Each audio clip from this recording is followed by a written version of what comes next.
Students, अब हम लोग implementation of simple Q using array को स्टार्ट करेंगे। फाइन, तो इसके कॉन्सेप्ट को हम देख चुके हैं। क्यू के एल्गोरिथम को बना दिया है, क्यू के फंक्शंस को बना दिया है, जहां पे हम एलिमेंट को इंसर्ट कर रहे हैं, एलिमेंट को डिलीट कर रहे हैं। अब पूरे प्रोग्राम को, सिंपल क्यू के पूरे प्रोग्राम का इम्प्लीमेंटेशन को हम यहाँ पर डिस्कस करेंगे। ओके, तो सबसे पहले हेडर फाइल्स की बात कर रहे हैं।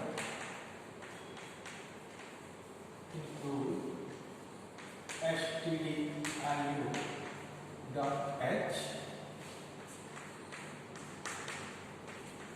include homeo.h define max 5। एक एरे दिया है जिसकी मैक्सिमम साइज 5 है। अब वो एरे कैसा होगा? इन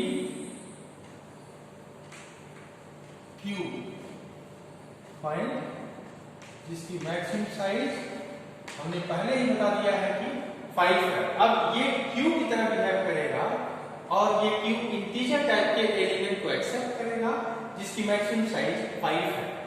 अब हम इनिशियली इस क्यू को एम्प्टी रखेंगे और हम इसके कॉन्सेप्ट में, इसके पहले लेक्चर में मैंने बता दिया है कि दो एंड से ऑपरेशन परफॉर्म हो रहा है। एक होगा फ्रंट और दूसरा होगा रेयर। रेयर एंड से इंसर्शन परफॉर्म होंगे और फ्रंट एंड से डिलीशन परफॉर्म। तो फ्रंट और रेयर को हम इनिशियलाइज कर देते हैं -1 से, ताकि पता चल जाए कि हमारे इस सिंपल क्यू में कोई भी एलिमेंट नहीं है। तो यहाँ पर हम क्या कर रहे हैं?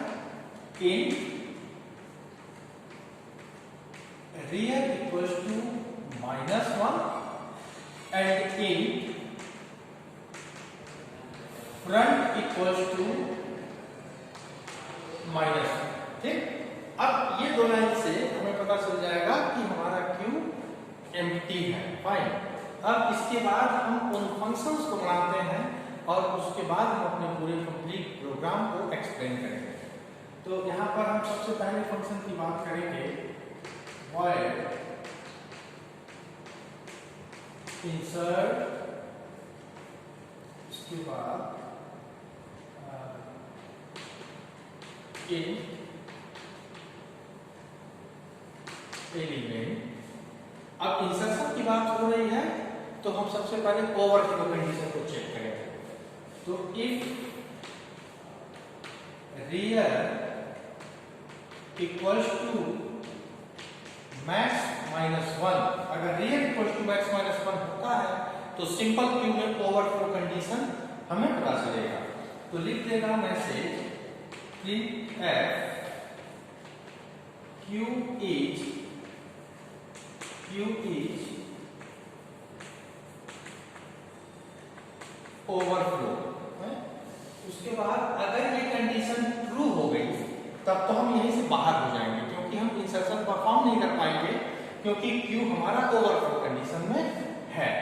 ठीक है, अब अगर ये कंडीशन फॉल्स हो गई तो एल्स के बाद लाइन चलेगी और एल्स के बाद यहां हम देखें, अब हम ये जानते हैं कि फ्रंट सिंपल क्यू में फ्रंट की वैल्यू रियल से ज्यादा नहीं हो सकती। अगर फ्रंट की वैल्यू रियल से ज्यादा हो रही है, वो अंडरफ्लो के कंडीशन को रिप्रेजेंट करेगा। अब दो एंड से ऑपरेशन परफॉर्म कर रहा है तो इंसर्शन से पहले हम फ्रंट को इंक्रीज कर देते हैं, उसके बाद इंसर्शन परफॉर्म करते हैं। तो इसका एक्सप्लेनेशन मैंने इससे पिछले वाले लेक्चर में दिया हुआ है। तो सबसे पहले हम एफ की कंडीशन देख रहे हैं कि एफ की कंडीशन क्या है। इफ फ्रंट इक्वल्स टू -1, अगर फ्रंट की वैल्यू -1 पे है तो फ्रंट को हम कहां कर रहे हैं? 0 पर कर रहे हैं। ओके, अब फ्रंट 0 पे आ चुका है, रियल -1 पे ही है, लेकिन हमें कोई फर्क नहीं पड़ता। अगर फ्रंट ज्यादा है, रियल कम है, तो ये अंडरफ्लो की कंडीशन होती है, क्योंकि सिंपल क्यू में कभी भी फ्रंट की पोजीशन रियल से ज्यादा नहीं हो सकती। अब एक मैसेज जाएगा printf enter the element, fine. अब स्कैनर के थ्रू यूजर इनपुट करेगा %d and element real equals to real plus 1, ठीक है। इसके बाद Q के रियल पोजीशन पे क्या आ जाएगा, एलिमेंट आ जाएगा, फाइन। ये हमारा इंसर्शन का फंक्शन परफॉर्म हुआ, जो समझना बहुत ही आसान है। यहाँ पे हमने ओवरफ्लो कंडीशन चेक करी, अगर ये कंडीशन ट्रू हो जाएगी तो हम क्या होगा, इस क्यू से बाहर हो जाएंगे और इंसर्शन परफॉर्म नहीं कर पाएंगे। लेकिन अगर ये कंडीशन फेल कर गई, फॉल्स हो गई, तब ये लाइन चलना स्टार्ट होगा। अब हमने क्या बताया है कि हमारा अगर क्यू एम्प्टी है, यानी फ्रंट भी -1 रियर भी -1, तो सबसे पहले फ्रंट को इंक्रीमेंट दे दो। फ्रंट मेरा -1 पे है, रियर फ्रंट मेरा -1 पे है, कंडीशन ट्रू हुई है, तो मैंने फ्रंट को -1 से 0 पे किया है, लेकिन रियर -1 पर ही है। अब हम इंसर्शन परफॉर्म कर रहे हैं, फ्रंट 0 पे है, जैसे रियर एक इंक्रीमेंट देगा, फ्रंट रियर भी 0 पर आ जाएगा। उसके बाद एलिमेंट हम इंसर्ट कर पाएंगे, और जब क्यू में एक एलिमेंट होगा तो फ्रंट और रियर की पोजीशन बराबर होगी। ओके, तो ये हम देख पाए कि हमारा इंसर्शन का ऑपरेशन इससे परफॉर्म करेगा, ठीक है। अब हम जरा डिलीट का फंक्शन परफॉर्म करते हैं, ये आप देख लीजिए। डिलीशन का फंक्शन परफॉर्म करेंगे, कोड बहुत ही आसान है, अगर आपने समझ लिया है तो इसको करना बहुत आसान है।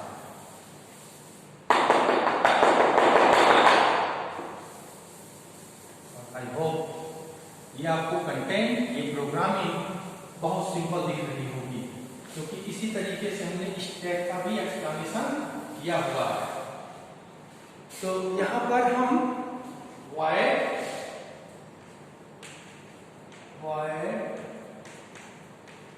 delete, यहां पर भी क्या करेंगे, int एलिमेंट, यहां पे अंडरफ्लो कंडीशन चेक की जाएगी। अंडरफ्लो कंडीशन के लिए इफ फ्रंट इक्वल्स टू -1 और front is greater than rear. अगर ये कंडीशन आती है तो हमारा सिंपल क्यू अंडरफ्लो के कंडीशन में होगा। यही बात मैं कह रहा था कि front is never greater than rear. अब अगर ये कंडीशन ट्रू होती है तो हमारा सिंपल क्यू अंडरफ्लो कंडीशन में होगी। Q is under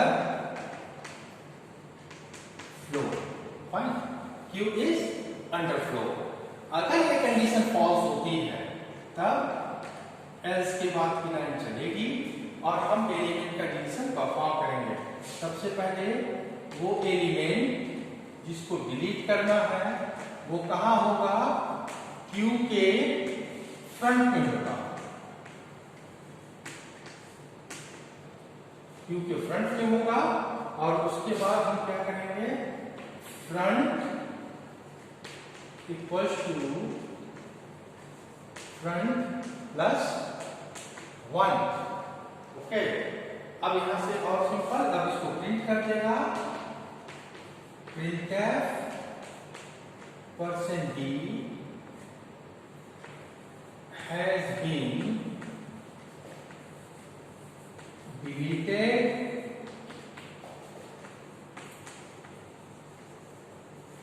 element. ठीक है, ये हमारा डिलीशन का फंक्शन हुआ।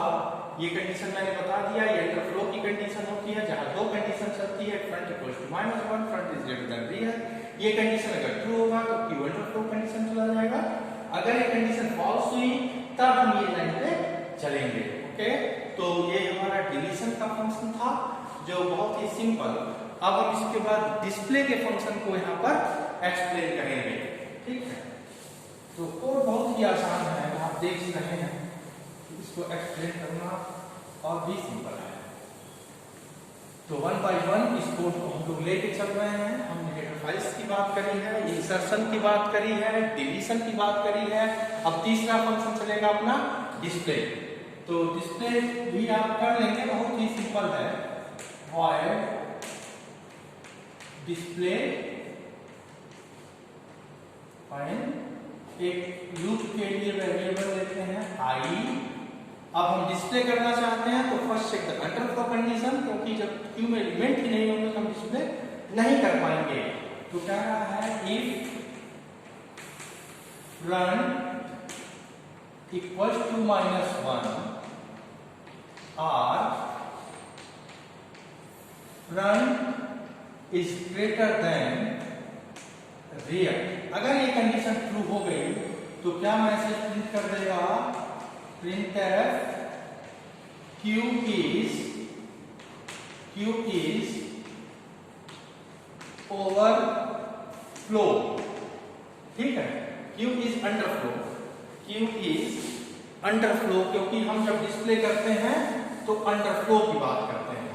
q is underflow क्योंकि अंडरफ्लो की कंडीशन है। अगर ये कंडीशन ट्रू हो गई तब तो यहीं से हम बाहर हो जाएंगे और कोई भी एलिमेंट का डिस्प्ले नहीं कर पाएंगे। फाइन, हम कोई भी एलिमेंट का डिस्प्ले नहीं कर पाएंगे। ये कंडीशन अगर फॉल्स होगी तो एल्स के बाद की लाइन चलेगी, और सबसे पहले for I equals to front, ठीक है, I is less than or equals to rear, I को इंक्रीमेंट देते हैं, उसके बाद प्रिंट करता है प्रिंटफ। अभी मैं इस लाइन को एक्सप्लेन कर रहा हूं, प्रिंटफ %d\n q i।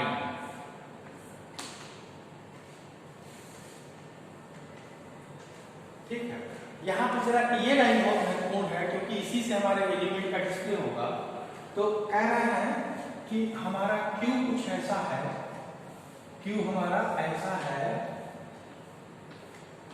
ये 0 हो गया, 1 हो गया, 2 हो गया, 3 हो गया, 4 हो गया, यहाँ पे 10 है, यहाँ 20 है, यहाँ 30 है। अब हम जानते हैं फ्रंट की पोजीशन 0 और रियर की पोजीशन 2। इस Q से हम बता देंगे कि फ्रंट 0 है, रियर 2 पर है। अब एलिमेंट का डिस्प्ले कैसे करें, ये कंडीशन आपको यहाँ से पता चलता है। यहाँ से एक्सप्लेनेशन स्टार्ट करते हैं। कह रहा है फ्रंट 0 पर है, यानी I 0 पर है।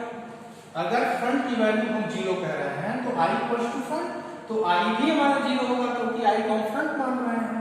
अब कह रहे हैं कि I को अगर हम 0 रखे हैं तो रियर की पोजीशन क्या है, रियर 2 पर है, रियर 2 क्या है, ये कंडीशन क्या हो गई, ट्रू हो गई, क्योंकि 0 इज लेस देन और equals to 2, this condition is true. अब क्या करेगा वो, I की वैल्यू 0 है और इसको क्या करेगा, वो प्रिंट कर देगा। तो यहाँ पे क्या प्रिंट हो जाएगा, 10 प्रिंट हो जाएगा। अब कह रहा I को इंक्रीमेंट दे देना, I को इंक्रीमेंट, तो I 0 से कहां हो जाएगा, 0 से 1 पर आ जाएगा। अब क्या, फिर ये कंडीशन चेक करेगा, फिर ये कंडीशन ट्रू हो गई क्योंकि ये 1 है, ये 2 है, दिस कंडीशन इज ट्रू। फिर Q1, I 1 हो गया तो Q1 इंडेक्स नंबर 1 पर कौन है, 20 है। अब कह रहा है नेक्स्ट क्या है, I को इंक्रीमेंट दिया गया, I 2 पर आ गया, ये कंडीशन फिर ट्रू है क्योंकि इक्वलिटी का सिंबल लगा है, तो दिस कंडीशन इज ट्रू। अब ये कोड क्या होगा, Q2 को ये प्रिंट कर देगा 30 प्रिंट किया।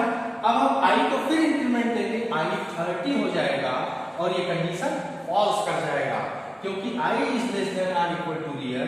अब I की वैल्यू ज्यादा हो गई, रियर की वैल्यू कम हो गई, ये प्रोग्राम ही टर्मिनेट कर जाएगा, फंक्शन ही टर्मिनेट कर जाएगा और हमारी क्यू में केवल 3 एलिमेंट थे और वो एलिमेंट डिस्प्ले हो जाएंगे 10, 20 एंड 30। फाइन। तो ये था हमारा डिस्प्ले का फंक्शन। कितना आसान। देखिए अब इसके बाद सिर्फ एक फंक्शन की हम बात करेंगे, वो होगा मेन फंक्शन। मेन फंक्शन के बाद हमारा ये प्रोग्राम ओवर हो जाएगा। ठीक है, तो देखिए कितना सिंपल चल रहा है ये programme.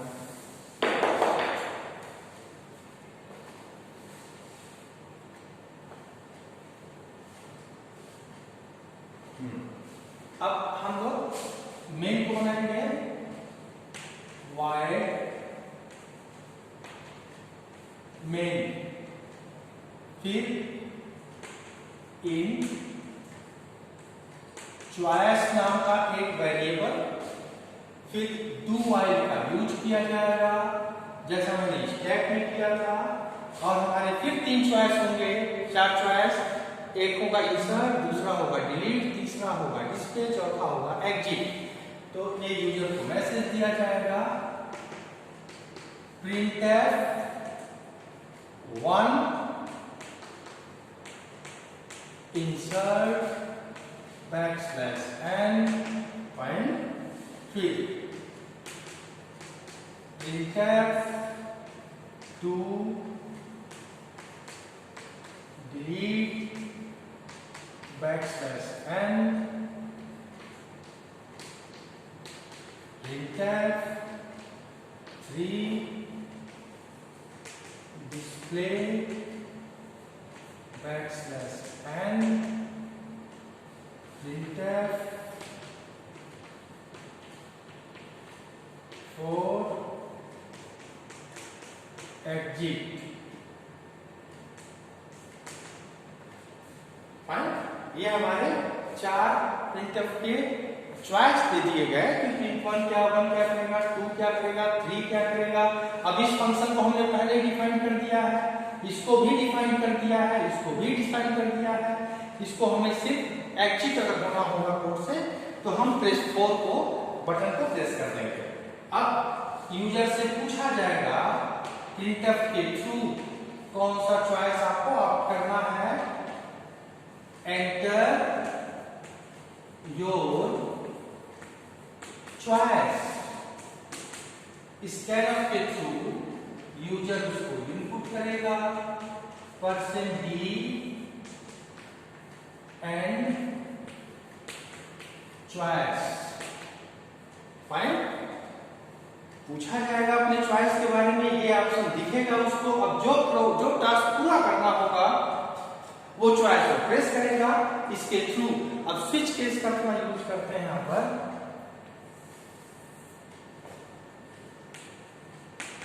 Switch choice fine case 1 क्या है, इंसर्ट, उसके बाद ब्रेक। ये सब मतलब आप जानते होंगे ब्रेक का क्या है कि कंटिन्यूअस हमारा प्रोग्राम ना चले, अगर उसको रोकना हो तो ब्रेक के थ्रू वो फंक्शन रुक जाएगा। Case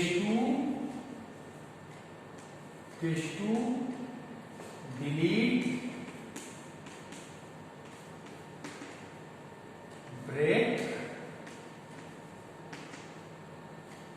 case 3 display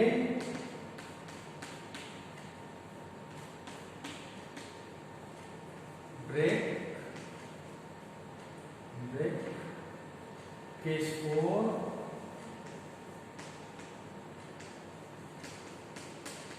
exit. उसके बाद यहाँ पे प्रोग्राम लगभग एंड हो रहा है अपना। वाइल, क्योंकि डू वाइल का मैंने यूज किया था। Choice less than or equals to 4, क्योंकि कुल 4 ही हमारे केस हैं 1 2 3 4। तो जो चॉइस होगी वो 4 होगी। 4 से ज्यादा अगर एंटर करता है तो वो बाहर हो जाएगा। अब प्रोग्राम आपके लिए कितना सिंपल हो गया होगा ये एक चॉइस नाम का वेरिएबल जहां पे चारों चॉइस रखे जाएंगे। वन हमारा इंसर्ट करता है two delete display four exit, user से एक चॉइस मांगा जाएगा, चॉइस हो अगर वन रखता है तो केस वन चलेगा, इंसर्ट फंक्शन कॉल होगा, इंसर्ट फंक्शन जो मैंने डिफाइन किया था वो चाइल्ड लाइन चलना स्टार्ट होगा। एज इट इज इसी तरीके से पूरा कोड चलेगा और कोड हमारा परफॉर्म करेगा, और जो भी आप इंसर्शन डिलीशन परफॉर्म करते हैं उसके बाद डिस्प्ले करना चाहते हैं तो केस 3 को एग्जीक्यूट करेंगे और डिस्प्ले फंक्शन कॉल होगा और वहां से फंक्शन चलना स्टार्ट हो जाएगा। इस तरह हमारा क्यू का ये सिंपल क्यू का ये हमारा पूरा प्रोग्राम जो इंसर्शन डिलीशन और डिस्प्ले फंक्शन को परफॉर्म करता है। और इस कोड के साथ हम अब इस टॉपिक को रोकते हैं, तब तक के लिए